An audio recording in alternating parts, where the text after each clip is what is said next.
I'm Carol Angela Davis. These are your headlines for Monday, April 19, 2010. We begin with the U.S. military confirming the two major al-Qaeda deaths. Also news from Germany, the volcanic ash that is stranding tourists in Europe. Also, we have news for you here in the United States. A doctor who's accused of molesting 100 patients. Apparently, there was a complaint about him before.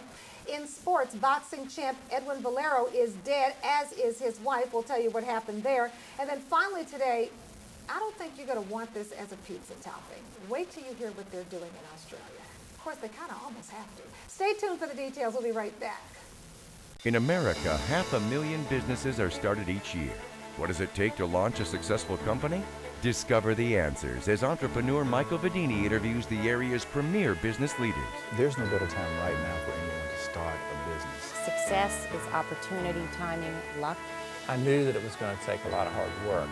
It's all about leadership. That's where it starts. Join us for American Entrepreneur.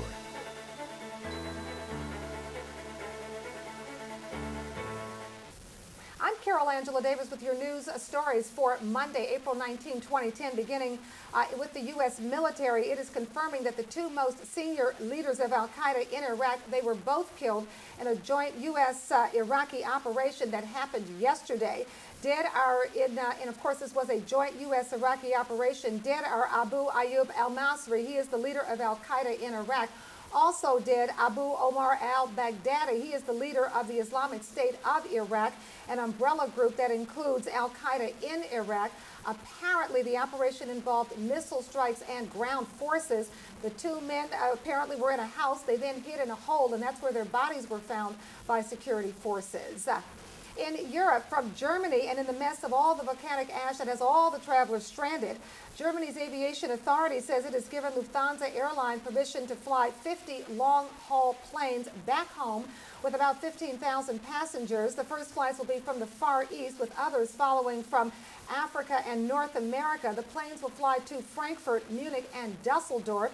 The planes can do this because apparently Lufthansa has an exception that allows it to fly so-called visual flight rules. Even so, air traffic control is still keeping its restrictions in German airspace.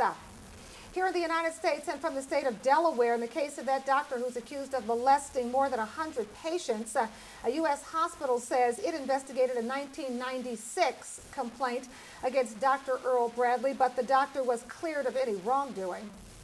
Who did that investigation?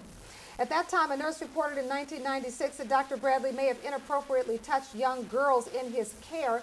Bradley today facing 471 criminal complaints, including rape, sexual exploitation of a child, and continuous sexual abuse of a child. What a dog. Authorities say he videotaped the assaults of his patients, including infants and toddlers. And get this, some of them screamed and tried to get away. The recordings are dating back to 1998, Bradley being held in lieu of $4.7 million bail. They just need to try him, convict him, put him in prison, and let the prison deal with him. That's the end of that. That's done. In sports, boxing champ Edwi Valero committed suicide in his jail cell. It happened just hours after he was arrested in his wife's killing. The incident occurring in Venezuela, police saying the former lightweight champion used his own clothes to hang himself in his cell. He was detained after police found the body of his 24-year-old wife in a hotel in Valencia. The former WBA super featherweight and WBC lightweight champion had been in trouble with the law before. I'll say there had even been complaints against his wife. Police had been called. She stayed. Ladies, you gotta go. Finally today, locusts as pizza topping. Yuck. The pesky bugs are swarming Australia right now, so the Aussies are trying to fight back. One cafe in northern Victoria State is offering locusts as a crunchy topping for pizza. They rounded them up in a garbage bag. Yuck. Apparently, you should know this, dried locusts are 62% protein and can be prepared in stir-fry. They can be roasted and they can be broiled and boiled. Yuck. Apparently, heavy rainfall has created ideal conditions for locust breeding, and swarms of them are expected to worsen over broad areas of the country. Ugh. Those are your stories. I'm Carol Angela Davis, here for you every day. See you tomorrow, same time, same place, news stories. Have a great day.